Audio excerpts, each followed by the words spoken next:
Okay, and, going to a going to karaoke bar is is not the same that is as different. sexually harassing yeah. your secretary for Right, that 3 is years. very different, but it's kind of interesting.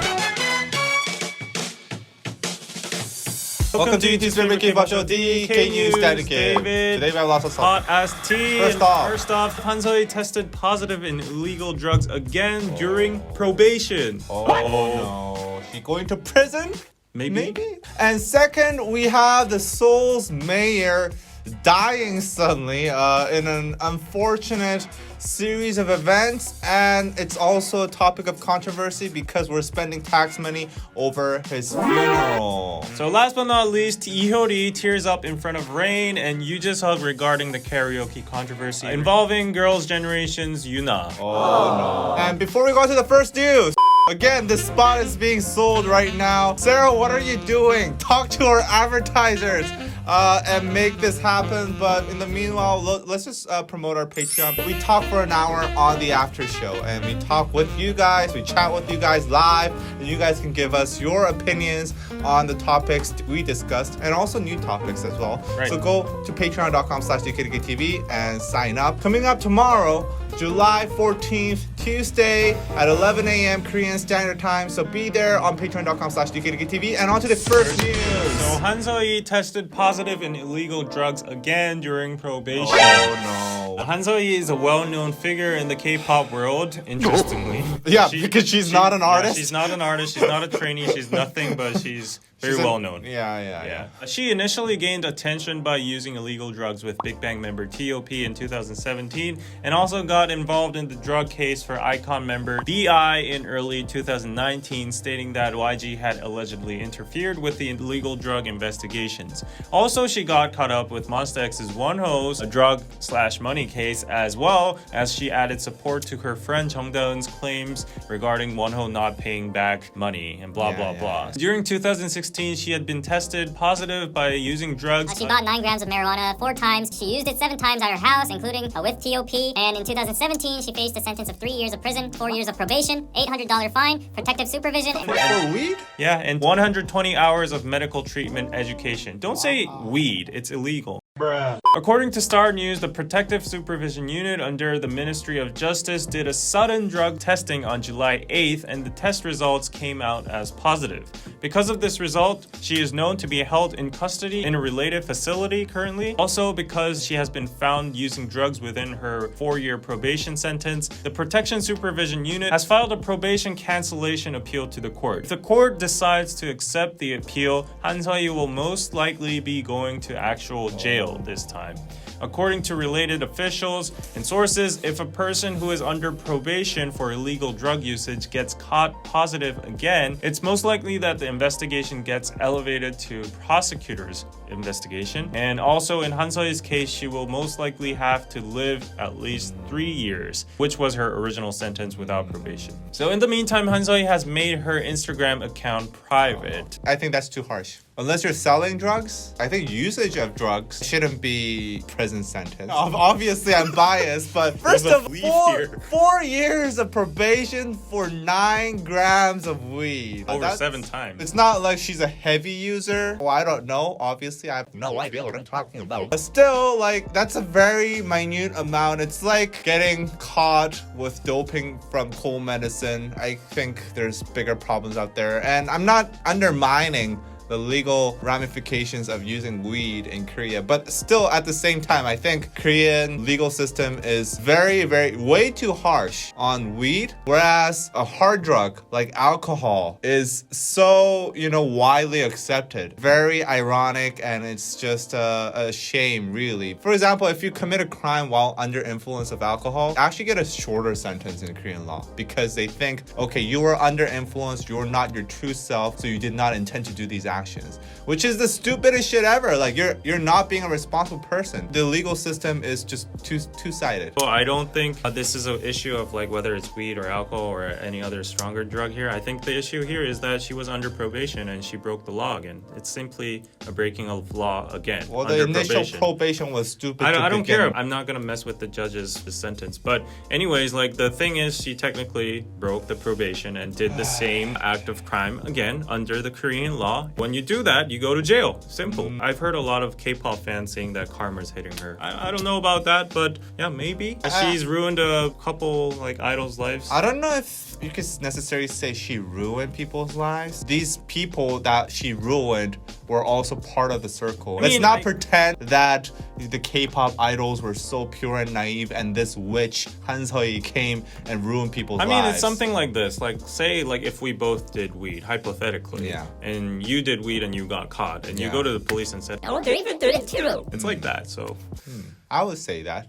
you. Speaking of the law, okay, next news. Well, Seoul's mayor used to be a lawyer. Now he's dead, and that death results in a controversy over the funeral. Okay, so here's the whole story. Seoul's mayor Park Won-soon was found dead on June 9th. That was so unexpected. Did you? It was so sudden. It was literally like out of the blue. After an abrupt series of events. A day earlier, an ex-secretary of the mayor reported him to the police for sexual harassment. She told the police that she had been sexually harassed by the mayor in the workplace through chats and whatnot since 2017. And despite efforts to having it be known in the workplace, she was silenced. Not surprisingly, the Seoul metropolitan government initially denied such reports when it surfaced by the press, but then they later admitted to it. The mayor left a short note at his home before leaving to the mountains to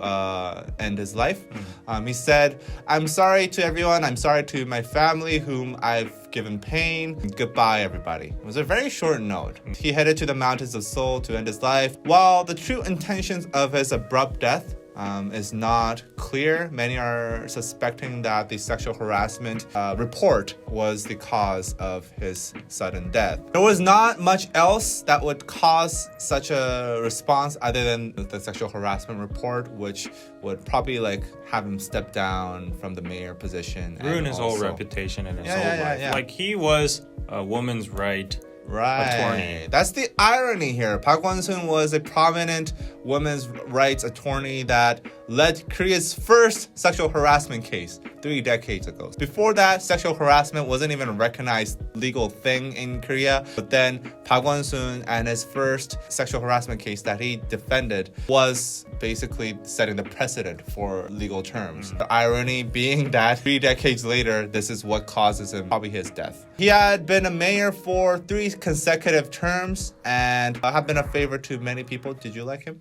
I mean, I don't know. I don't want to stand political stance here. But I got like, you. I guess we benefited from him. Like this facility is due to him. So I guess we got something from him. Okay, let's give a little bit of context here. This guy, he's a very resilient guy. He's a fighter. He has ended many politicians' lives through political conflicts. He doesn't take shit from people. And I'm not saying that the sexual harassment case, like the secretary who filed a lawsuit against him, is lying or anything. But if something was to end his life, it probably would not be something like this. He would not go out without a fight. So to see him suddenly just end his life the day after he got reported was very shocking. I have no pity for him, but it was still shocking. Now, the investigation for sexual harassment has been closed now because of the mayor's death. Under the Korean law, those who are dead cannot be prosecuted. Thus, the investigations will just end. So we'll never know the truth behind it. And this has become a heated debate because people want to know the truth and want justice. However, what's even more controversial has been his very high-profile funeral. That's currently his altars have been set up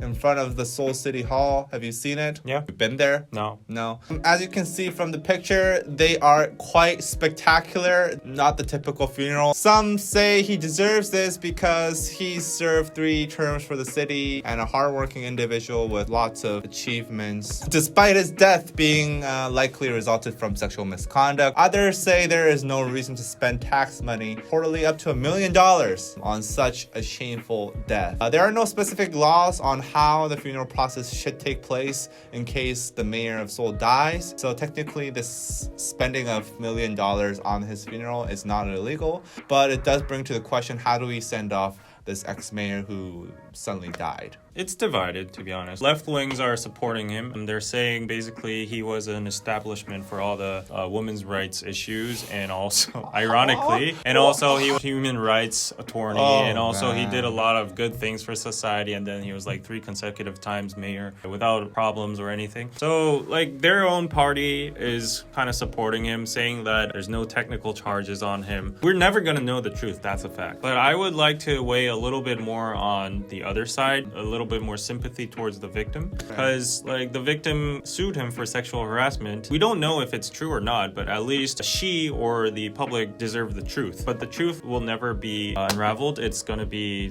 hidden forever, and this is gonna be like a very sloppy, messy case that was never solved. But anyways, other than that, I think the problematic thing here is that our tax money is being spent in a very big extent. This funeral is going to go on for 5 days in the middle of City Hall, and the expenses for that is tremendous. In the middle of Corona, by the way. The question is whether we have to do it to that extent. He does have the support from a lot of his followers and his party, so I guess like just considering their support, I guess like we could do a small funeral. A normal funeral. A normal funeral from the supporters Regular who want to people. who want to pay him respect. We could do that, but I don't know on like doing it to a level of a national funeral, like going on for 5 days, spending all this money. If his death was clean, respectful, left without controversy, nobody would be against this. And I think the suddenness of it, he just said, oh, you know what, I'm just gonna die. Yeah, that's irresponsible. And he didn't say sorry to even the victim. Yeah. Or if he did believe that he was innocent, maybe he could have said it. He didn't say anything about it. The randomness and the surprise of his sudden death is causing more confusion among the public. There are like a lot of conspiracy theories behind his death. Just to line up the facts are, he got sued by sexual harassment one day, and the next day he met the prime minister. And the context here is that the prime minister is the next leading presidential candidate, number 1. The Seoul mayor is number 2. The last person he met was the prime minister, and then shortly after he got missing, and then he was found dead. Before all of this happened, in a couple months span, there was number 3 for a presidential candidate. Oh, An Hee-jung. Yeah, he was outed for a sexual harassment issue too. He got eliminated from the presidential race. And he's in prison now. Yeah, he's in prison now. And then there's this 4th guy. He was kind of irrelevant, but still he was the Busan mayor, the 2nd biggest city in Korea after Seoul. So 2 mayors in a row. He was outed for sexual harassment. He got eliminated. Anyways, I'm not trying to like water down the victim's severe sexual harassment case or anything, but these are what is circulating in the Korean community and the internet right now. And people are confused because of this context and this conspiracy theories and the lack of investigations. And then now we're supposed to decide whether we do 5-day funeral or not, and whether the president gets to send him like flowers and respect. And they did. The president sent respect and flowers to the mayor. Well, they're from the same party and they're close. What's really infuriating is, I think, the liberal politicians, the way they're expressing, his death. He was a pure soul, so that's why he died. He could not stand a single injustice. A speck of dust in his legacy. Such a great man, done all this thing for people. So they're all focusing on how great he is. Very double-faced. I think it's disgusting. Yeah. People are too caught up in the political spectrum of, okay, this mayor is a liberal, so all the liberal people are supporting this mayor. How would the victim feel? She's gonna feel so guilty. It's even more ironic that the liberal side is taking sides to the mayor, because it's usually the liberal parties that are trying to improve women's rights, fighting for them. They've been calling for that for half a decade now. It's very hypocritical. And now all of a sudden someone from their party dies, then they're like, oh well, he was a pure guy. This event is sorting out the true feminist versus the fake feminist. I think we can throw this topic for the after show. After the funeral of the Seoul mayor, there is actually another controversy regarding a funeral. The General Baek Sun-yeop. He was a war hero in the Korean War, but then people found out later that he was pro-Japan. And he killed a lot of independence warriors during the Japanese colonial rule. Yeah. So it's a very similar situation with the Seoul mayor funeral as well, because like overall throughout his life, he's done a lot of good because like he's protected our country. He's a war hero, but he has this pro-Japan, stuff like that. So there's 2 funerals under debate right now, currently in Korea, and they're being tied into articles. And maybe we can talk about that in the after show. Okay, go look for the after show and on to the next news. Hyori tears up in front of Rain and Yoo Jae-suk regarding the karaoke controversy, Noraebang controversy involving Girls' Generation's Yoona. And the Korean TV program Hangout with You has been a syndrome in Korea. Have you seen it? A few times. Like just clips, right? Yeah. We don't watch TV. First of all, it's led by the nation's MC Yoo Jae-suk, but also it recently had the nation's two best soloist performers, Rain and Hyori, come on board in agreement to make a project team to debut. Sak City. Each members changed their stage name. Rain, Biryong, Bee Dragon. And Hyori, which means piss in your pants. Why? Linda G, Jirinda. Like G Linda. I don't know how to explain this, but it basically means piss in your pants upside down. And then we have Yoo Jae-suk as Yudu-regon, meaning like nipple dragon. Yeah, anyways, they established their own concepts and also decided their group name as Saksuri, which would mean all kill. And they were to create a 90s retro vibe song in the upcoming summer. And many people were excited about the revival of the OG K-pop leaders. And many idols and celebs participated and supported this group, such as Kwangi and Zico. While everything was going smooth, on July 1st, Hyori was caught in a controversy alongside with Girls' Generation's Yoona for going to a Noraebang, the Korean for karaoke. They live streamed themselves singing at the Noraebang. And then Hyori stated that they had drank out together, and although not wasted, they had come to a Noraebang to party. 유나랑 여기서는 지금 술을 먹고 노래방에 갔습니다. 술 먹을 사람 마셨죠? 많지 않고. 누구? 물어보면 안 돼? 네? 마스크를 잘 끼고 왔어요. 자!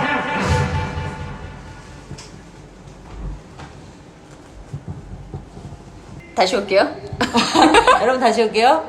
죄송해요. And then immediately when the viewers pointed out that it wasn't the best time or situation to visit Noraebangs amidst the COVID-19, she asked her other friend who was at the scene, are we not supposed to be at Noraebangs, like visit Noraebangs? And then she went on asking Yoona if it was okay to carry on the live, and then Yoona said it was fine. However, certain Noraebangs and other nightlife facilities like drinking pubs were under regulation from the government, with the reasoning that many COVID cases have been found in similar facilities. But they're still open. Yeah, they're still open, but it's like, please refrain from going to those facilities because it's closed. A lot of people come and go. The mics are not sanitized and stuff like that. Thus, the two received enormous backlash from the public, saying that they were thoughtless, and Hyori deleted her picture with Yoona at the drinking pub, and they both immediately put out apologies after the incident, and the controversy seemed to be dying out in a while. However, many netizens brought up the program Hangout with You, saying that Linda G, Hyori, had messed up while she was hitting the peak and was actually doing harm to Yoo Jae-suk and Rain's reputation as well. On July 11th episode of Hangout with You, Hyori, Rain, and Yoo Jae-suk gathered together to practice their upcoming debut track Once Again This Beach, composed by Lee Sang-soon, which is Hyori's husband. And during this episode, Hyori teared up when Yoo Jae-suk said, "Let's be more careful before our debut," as she responded, "I'll be more careful." She even said that she might even leave the group and it would be better to find another member for the three-member group Saksuri. And Rain, Yoo Jae-suk were both shocked and against this statement. Hyori kept on going that she had felt excited recently and that she should stop being Linda G and cause trouble to the team. The filming of this episode was revealed to be the day after the Noraebang controversy. Thus, her emotions were very sensitive at that time. However, even throughout the controversy, Hyori's fans and netizens showed support by spamming the TV program website with posts of support. Also, the ratings of Hangout with You stayed strong with a 9.2 as the #1 for weekend entertainment shows. Their song Once Again This Beach will be released on the 25th, and they will do official activities just like K-pop idols. And in the meantime, the team Saksuri released their cover song within the summer, which is creating a lot of buzz at the moment. So what do you think about this whole situation? I have a similar thought with the previous case of Itaewon. They kept it open because they want those business owners to not starve to death, right? They need business too. If the government said it was okay, like, if the government kept it open, then I think I don't see much problem of going there and doing a live stream. And also, like, it's not like they were bringing 20 people into a room. I think the other side was trying to say, like, okay, it's okay to go outside, enjoy yourselves, like, privately, but at least don't live stream it and make it seem like it's okay to other kids and followers that follow you. Then everyone's just going to be uncautious and go outside, and this isn't going to, like, end for a while. So maybe we should do a lockdown. If people are so keen on ending the coronavirus, honestly, I'll just say, like, I don't really worry about the coronavirus too much because, well, I'm young. Also, I live by myself. Well, I rarely go out to begin with. When I go to those places, there's lots and lots of people. Go out to Han River, like, there's so many people. No one cares about the coronavirus. I find it very ironic that there's these huge amount of people that don't give a shit. And then when suddenly, you know, Hyori, it's not like she's even like going clubbing and shit. They're in a karaoke place. Obviously, karaoke is not the cleanest place in the world. Still, I think that's having way big of a double standard. While there are people that are saying like, oh, it's okay, like the government is opening up businesses, everyone has the right to go enjoy themselves. There are other people like moms, parents, worried about this current situation. They're like not being able to go to school, not being able to open their businesses. They're very worried. And this other half is like saying like, really, as a celebrity, as a role model, as a public figure, do you really have to live stream yourselves like hanging out in the midst of like all this COVID at a Noraebang when you're supposed to be like promoting not to go outside wearing masks and stuff like that? 'Cause I think people were kind of furious in the aspect of like she was like actively live streaming, giggling. I understand that like celebrities are held to a different standard. Yeah. I think sometimes that is fair. Every single move that they make could have a possible side effect that they don't expect, and they gotta be aware of that. And that's just the job description. We can't change that. But at the same time, I think the people that are bashing this are kind of forgetting like what is okay during the corona. Yeah, I just think it would have been better like if she didn't do the live stream. It would have been fine if she just hung out. I don't think she'll do any more live streams. Yeah, I have nothing against her like going out with Yoona and like hanging out at pubs and Noraebangs like all the other people are doing. But like maybe yes, as a celebrity, like maybe she would have been more responsible in not doing the live stream. And one other point that I think is interesting in this situation is that I realized how you should always live a good life. She didn't do anything wrong though. No, not because of that. Because Yoona and Hyori are very well known to be very, you know, good people. They're very socially aware. They do a lot of charity work. And Hyori lives like a very eco-friendly hippie life in Jeju Island. She only promotes like very eco-friendly brands for advertisements and sponsors and stuff like that. So she's led a very positive life. So I feel like Yoona and Hyori didn't have very like bad personality issues like as context. So see, if Han Seohee was doing this, then people would be like, oh my god, get this bitch. So this blew off very fast, and then she got a lot of support, and it's like it's okay. If this were to happen to any other celebrity that was on Hangout with you or like another show, they would have to immediately get off the show. But because it's Hyori, and she got a pass. This is kind of ironic because that goes back to the mayor, but that's into a different level. He didn't get like sexual harassment. Okay, going to a karaoke bar is not the same as sexually harassing your secretary for 3 that is years. Very different. But it's kind of interesting that all the topics today is revolving around that. Go live a good life. Yeah. And if you want to get a don't pass, sexually harass people. That's the moral of the story. Yeah. And if you want us to talk more about this topics, we will definitely do that on July 14th. Tuesday, that is tomorrow, at 11 a.m. Korean Standard Time on patreon.com/DKDKTV. We talk for an hour with you guys live. We take your feedback. We take your arguments. We debate, discuss. So go to patreon.com/DKDKTV. Join our live stream tomorrow. And we'll see you guys next time. Bye-bye.